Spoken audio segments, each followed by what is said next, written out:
Assalamualaikum warahmatullahi wabarakatuh. Untuk pertemuan hari ini saya akan melanjutkan pertemuan kemarin, di mana pertemuan kemarin adalah tentang ciri-ciri sosiologi sebagai ilmu pengetahuan. Dan untuk hari ini Ibu terangi tentang fungsi dan peran sosiologi. Nah, mari kita lihat peta konsep berikut ini. Fungsi dan peran sosiologi mencakup yang pertama, hakikat manusia sebagai makhluk individual dan sosial. Yang kedua, gejala sosial yang terjadi di lingkungan masyarakat. Yang ketiga, fungsi dan peran sosiologi dalam menghadapi gejala sosial di masyarakat. Nah, untuk gejala sosial yang terjadi di lingkungan masyarakat mencakup 1. Pengertian gejala sosial. 2. Karakteristik gejala sosial. 3. Bentuk dan jenis gejala sosial. Nah, kemudian yang berikutnya, fungsi dan peran sosiologi dalam menghadapi gejala sosial di masyarakat mencakup 1. Sosiologi sebagai ilmu pengetahuan. 2. Metode sosiologi atau metode ilmiah. Yang ketiga, hubungan sosiologi dengan ilmu lain. Dan yang keempat, peran dan fungsi sosiologi.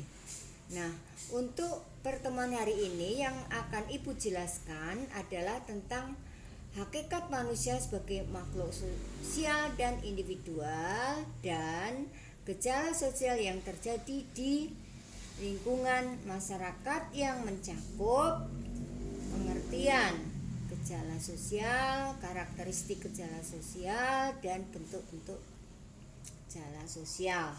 Yang pertama adalah hakikat manusia sebagai makhluk individu dan sosial.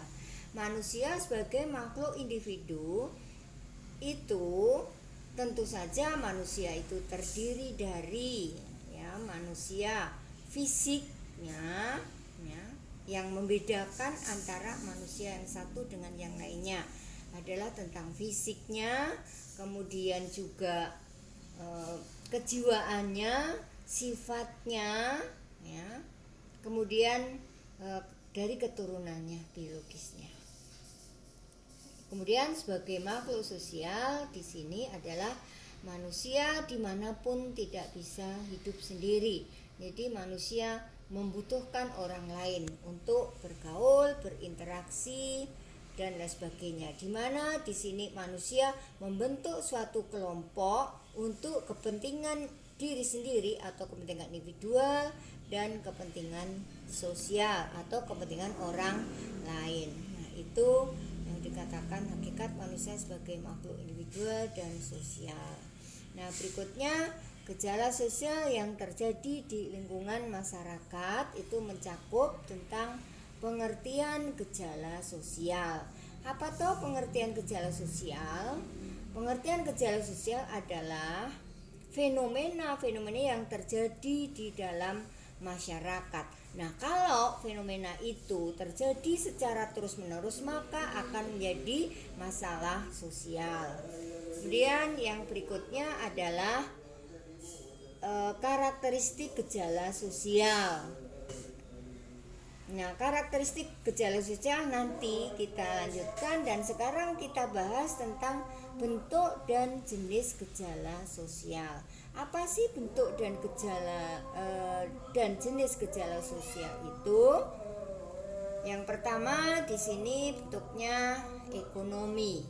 Nah, dari ekonomi itu mencakup pengangguran, kesenjangan sosial, dan kemiskinan.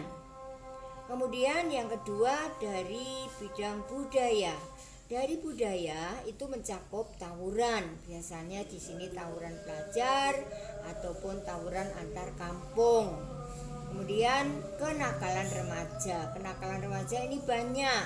Ada minum-minuman, mabuk-mabukan, kemudian kebut-kebutan dan lain sebagainya. Kemudian yang berikutnya peniruan budaya asing atau westernisasi. Nah, peniruan budaya asing atau westernisasi itu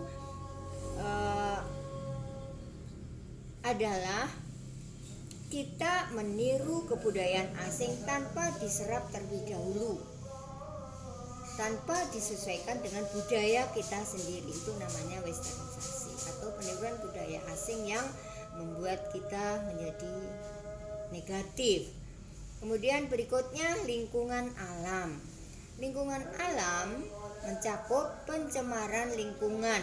Pencemaran lingkungan misalnya membuang sampah sembarangan. Nah, apalagi sampai membuang sampah di sungai-sungai, itu akan menyebabkan adanya suatu penyakit. Kemudian berikutnya adanya penyakit menular. Penyakit menular ini misalnya paru-paru, ya, kemudian ada juga yang dari nyamuk malaria dan sebagainya. Itu diakibatkan karena buruknya lingkungan. Dan berikutnya dari psikologis. Psikologis mencakup gangguan jiwa. Nah, seseorang yang mengalami gangguan jiwa tentu saja akan menjadi gejala sosial, atau bahkan kalau lama-kelamaan akan menjadi suatu masalah sosial di masyarakat.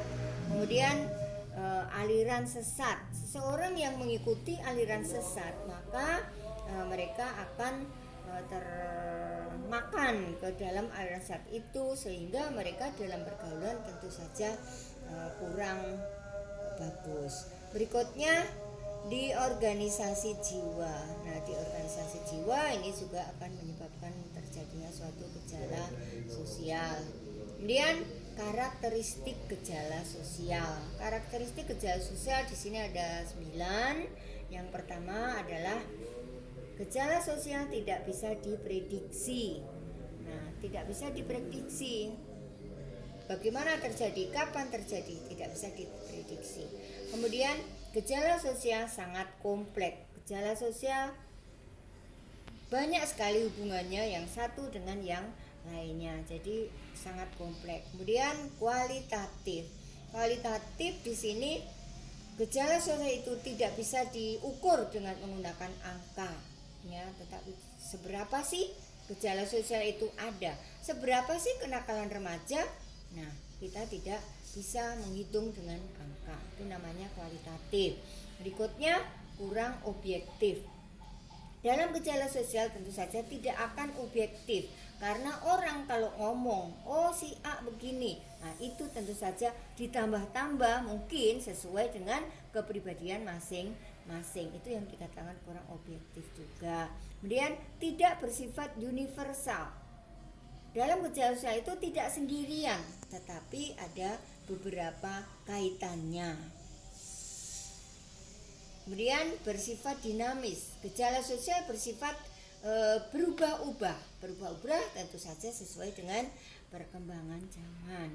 Kemudian beraneka ragam. Gejala sosial sangat beraneka ragam. Yang terjadi di masyarakat itu banyak sekali.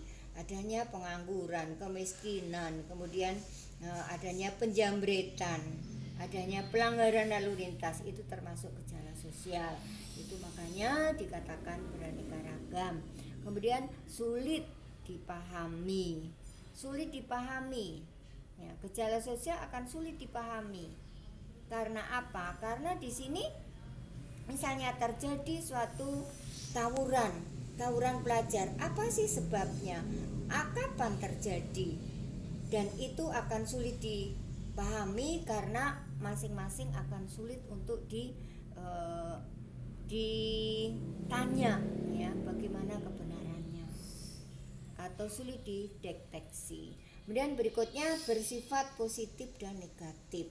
Bersifat positif misalnya di sini perkembangan teknologi. Perkembangan teknologi itu menyebabkan kita pinter teknologi. Kita bisa mengikuti perkembangan zaman dengan menggunakan teknologi canggih. Dan bersifat negatif. Nah, negatif kalau orang nggak bisa dengan teknologi, orang pusing dengan teknologi, maka akan mengakibatkan mereka menilai yang negatif. Nah, saya kira untuk pertemuan hari ini Ibu cukupkan sekian. Kemudian untuk menunjang daripada Ibu nerangkan ini, ada pada bagian penambahan ya, bisa kalian lihat berupa PDF ya, faktor penunjangnya. Nah, sekian pertemuan hari ini. Wassalamualaikum warahmatullahi wabarakatuh.